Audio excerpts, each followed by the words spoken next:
So what we have is the GCF two factors, two whole numbers, is 10, and then the LCM, or least common multiple, of these same two numbers is 120. So what are these two numbers? Okay, so first of all, GCF is 10 and the least common multiple LCM is 120. So in order for the GCF to be 10, if you look at choice A choice A is 6 and 20, so they cannot be a greatest common factor of 10 because 6 is smaller than 10. Cancel. And then for B, 12 cannot be 10 cannot be greatest common factor of 10 and 12 because 12 is basically you cannot have a factor of 10 and divide off 12. So that's not going to work. 12 cannot have a greatest common factor of 10. All right, so now we have 10 and 20. So let's see what the LCM for choice C.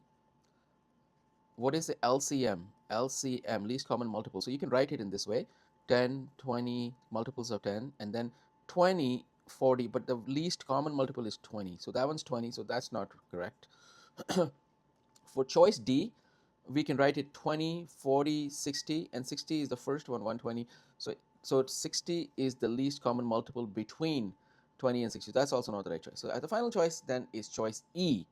Okay, and so let's take a look at choice E is correct choice. And quickly, 30, 60, 90, 120. So these are the multiples of 30. For the 40, we have 40, 80, 120, 160. So the least common multiple is going to be 120, okay, for both 40 and 30.